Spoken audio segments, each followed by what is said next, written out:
Hi Tim, Hello, Sid. how are you doing? Very, very well. What about yourself?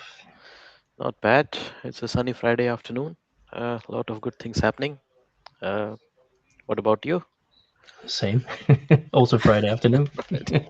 So, and definitely a lot of good things happening. So, I think exciting times. And I think for today, we think we should have a catch up on maybe the buzz of the times, AI, and what it Yes, means to us. definitely, What do we see? definitely, How do we look at it?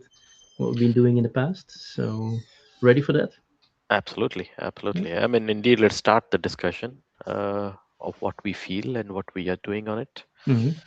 But on this note, we have a few events that we have attended and will be attending in the coming days and Yeah. weeks uh, from a lot of software vendors and independent partners, and we are also sponsoring a few of them. Uh, I think among the first ones was already last week, I believe, and this week in London, where one of our colleagues also attended.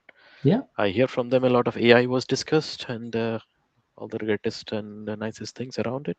Let's maybe start from there. Let's maybe bring in our colleague Jamie, who recently attended the OpenText Summit in London, Okay, and yeah, listen what was on stage there. Welcome, Jamie. Hello, gentlemen. How are you? doing Really very good. well, Jamie. Good, good. Yes, London. London Open Tech Summit was yesterday. Yeah, So very fresh. Nice to have a summit that I don't have to fly for. I'll be very honest. That's quite pleasant. You'll have to you, fly for the next one, which is in I do have Stockholm to on May fly for the 6th, next where we will one. be. so at Yeah, least this is you very true. okay. So you did a green summit from your side, right? You did your CO2 contribution. Absolutely. London Underground's finest delivered me. So yeah, we're all good. Electric, we're fine. But it was a really, it was an amazing event. You know, the London event is always quite a big open text event anyway. Um, you always get interesting sort of clients talking. You always get interesting open text presentations, and the breakout sessions are always really interesting and intricate. But there was a huge theme, which I guess you guys are talking about AI already. Mhm. But interestingly, a lot of the older conferences have always been, AI product first. This was content first, and it was a bit of a shift. It was interesting for us because OpenText is saying something we, as Turnpike, have been saying for quite a while now, which is get your content right. The AI is only as good as what goes into it. And I did hear the term garbage in, garbage out on a stage at an OpenText conference, Hmm. and I didn't know what year I was in. It all changed, but it's still true, right? Hmm. I think that was interesting. Is that something you guys are still hearing elsewhere as well? Does that conference message reflect that? Absolutely. Absolutely. I mean, we've been looking at it from, let's say, you need to get your AI foundation, as we call that, right? So, because to get, and again, it's a big topic. Yeah, I think we all know that it's a big topic. And our angle to it is to scale, let's look at real problems with real solutions for real use cases. Yeah, and there is a variety, a really big variety of use cases. But to keep it, let's say, on a very high level, any of these use cases will need data, documents, permissions, whatever you have, structure that you already put in your OpenText system. Yeah, that is regardless whether it's an OpenText CCM situation or it would even be on an invoice management side, yeah, with Vim and SAP. That is, let's say, why we call this the foundation, because very few clients, especially the enterprise ones, have all their content in one single repository. Mm. It doesn't work like that. Yeah, not if you're multiple thousand people organization globally. It doesn't work like that. So the point is then, depending on the use case, yeah, but where does your data sit? Yeah, and it rarely sits in one specific place.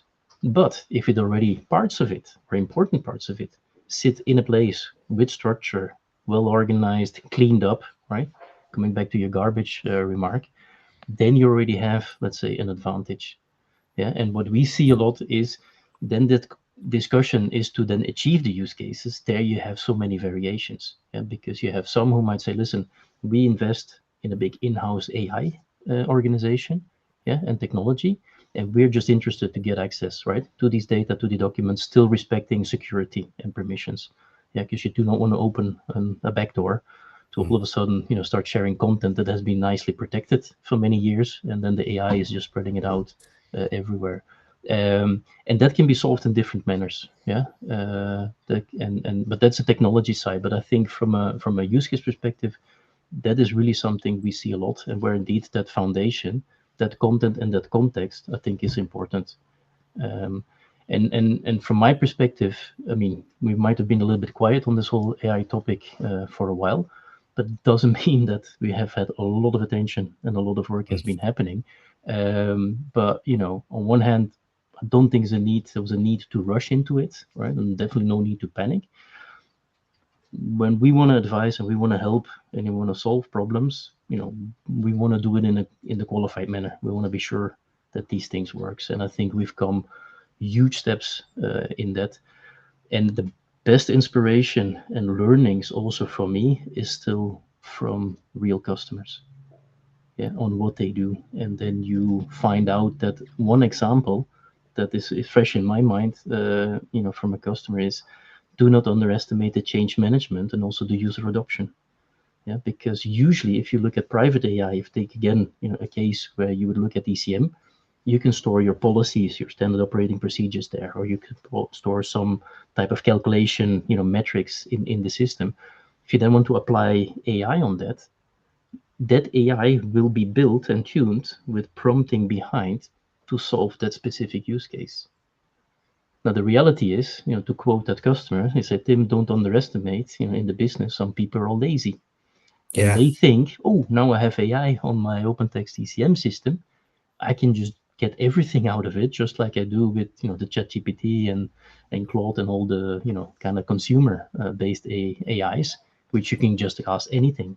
And that does not work because it has been prepared for a specific use case. Right? And again, that client has a really good, user management and user training with the do's and the don'ts. Don't ask it this. This is what you should do with it, and then again, fine tune it. Yeah, because it will not be perfect from No. release one. I mean, Th- like with any IT solution that has ever been implemented, it will always be room for optimization.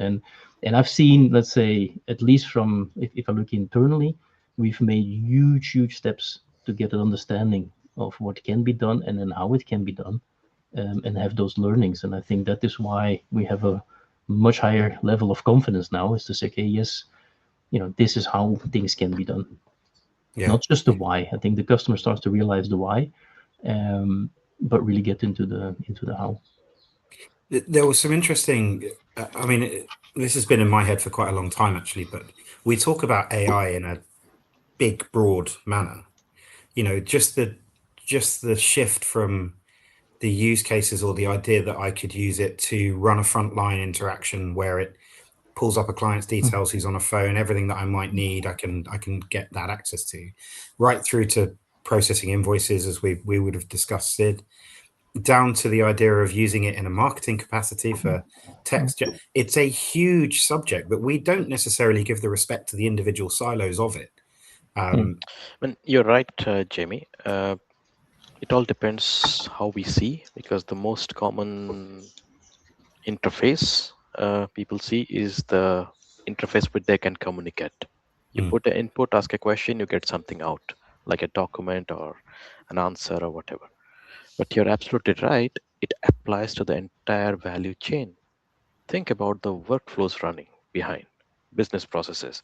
Today, they rely on some rules being built into it and some humans who are taking some decisions, yeah, from any workflow. Because I think the real power of AI, which is not visible yet or not visible to normal people, is making those workflows autonomous. And the fundamental system says will rely on data and documents and permissions underlying the different data sets. And let's be honest, to make autonomous decisions like a human, you need more access to just databases from silos, right? You need contextual information. And that contextual is critical because that might mean many different things, even people's experience, right? And that is hard to complicate. But that's where I think the whole value chain comes in, that the system can try to take that information and create the context so they can try to decide. So then you're really talking about autonomous workflows running behind. again, that's I think the whole complex world you have. But we start with, as Tim says, use cases, right? On one hand, we try to help the customers with their use cases, with the products and the IT stack they have. At the same time, we also try to help ourselves because we run a business. We have our own value chain, we have our own value proposition, and we have our own challenges. So, to understand AI better, so that we can help our customers even better, we try to make it work for us first. And this is where we have been busy, and we are going to be more busy in the coming months of the rest of this year, Mm. trying to build those use cases that actually helps us. Yep.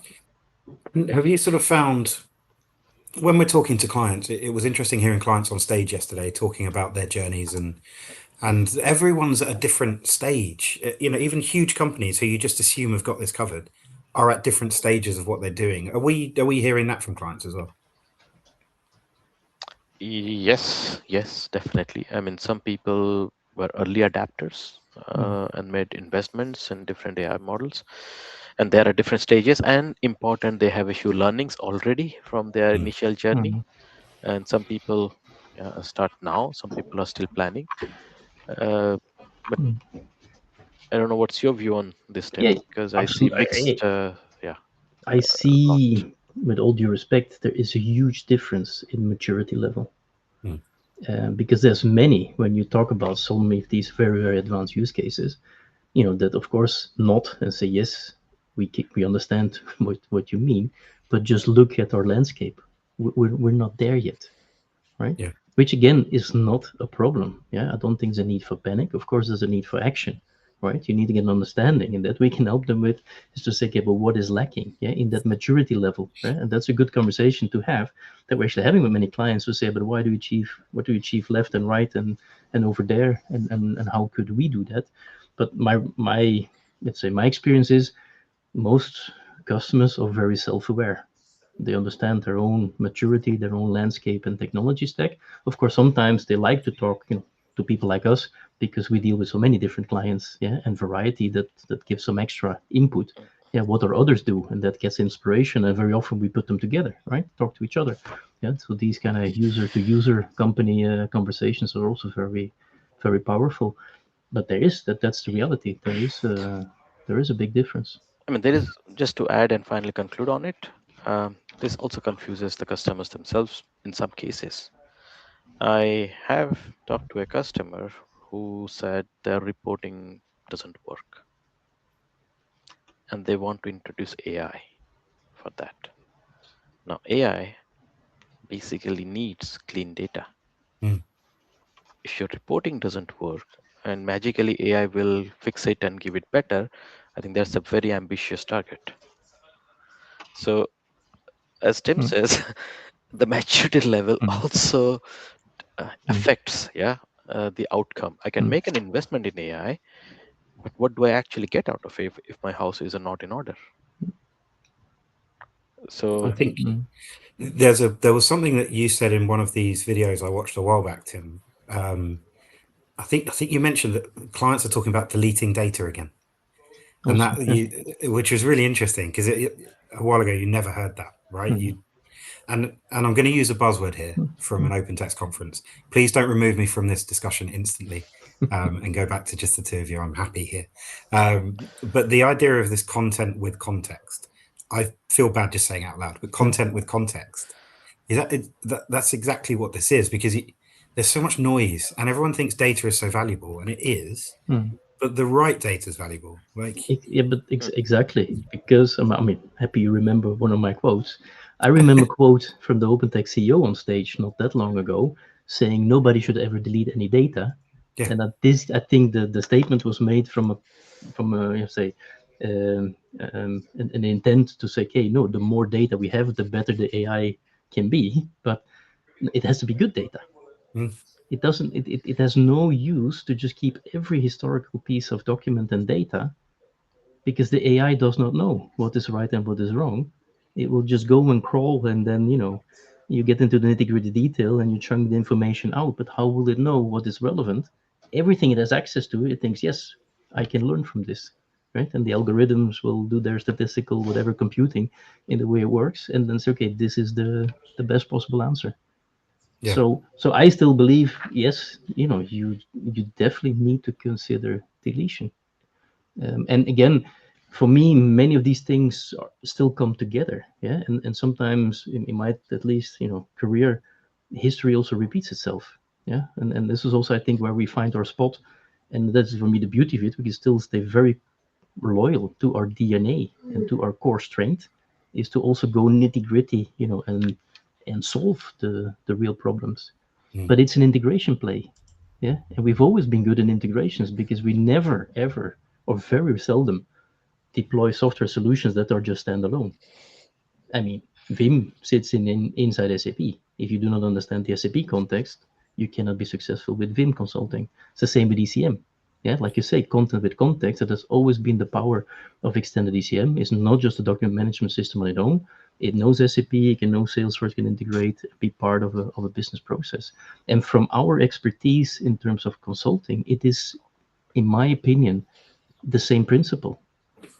Yeah, we can only be successful with Extend ECM if we know enough about an SAP system, a Salesforce system, a Microsoft system, etc., to do the integration properly. That we need to have that understanding. We cannot live without that. Now with this AI, it's the same. Yeah, we need to know enough about the technical level on how it works to be able to help with our clients, and they will have AI advisors. Yeah, just like they had SAP Basis and Salesforce, technical and functional consultants and experts for those use cases. It will be the same in the AI play. But we're always asked to say, okay, we have this use case, we need this out of, for example, the OpenText system. And that is where I see our sweet spot. Yeah. And then I see ourselves now, solving real problems. And that is, for me, very exciting, because I have an expectation that in weeks, maybe a few months from now, then we can start inspiring the customers and the client base to say, listen, this is what we've done with others, and this is the results. But again, that's the same with how IT, I think, has been evolving, or how been executed all the time. Yeah, you get your inspiration from successes and say, okay, can this mean something, to other clients as well? And it is that experience that gives you the edge. Yeah, because you have tried it before, it's proven. And then, of course, every client and every situation, every technology is different. But very exciting times for sure. And like Sid says, also internally, definitely, right? We have our own AI task force that has been ongoing in the background, on a weekly basis for a long time. But it takes time, and the reason it takes time is because it is so broad. Yeah. Yeah, I mean, we have developers using their AI for another purpose than I do myself. Yeah, that's more from a commercial, maybe legal perspective, as somebody like Sid, as yourself, Jamie, on the marketing side. Yeah, and because it is so broad, it takes time. But I think we are now getting to a point also there for the internal side, is to say, okay, now we're getting to a point where we can, make also some good decisions and investments, and we will learn from that as well. Yeah. See what works, what it brings to us, and then again, it can only empower us to, to advise and to help again solving these cases for our clients. Definitely the interesting But discussion. super exciting times, and I can only encourage any listener to this session to sign up for May 6th, right? May 6th, Yes. Stockholm OpenText Stockholm. Summit, where we will be present and sponsoring, and happy to have further real good conversation around this topic, and listen to the other clients. Yeah, might even see if we can get a live recording going of one of these. That'd be quite fun. Oh, that would be good. Add that to the list. All right. Super good. Jamie, thank you a lot as a guest for joining our Founders Talk today. Of course. Thank you for having me. Thank you so much, Pleasure Jamie, to for have today. you. And thank you to you as well, Sid. And Thank you, Tim. thanks Till everyone next for time. now. Yeah. See Talk you soon soon. again. Bye. Bye-bye.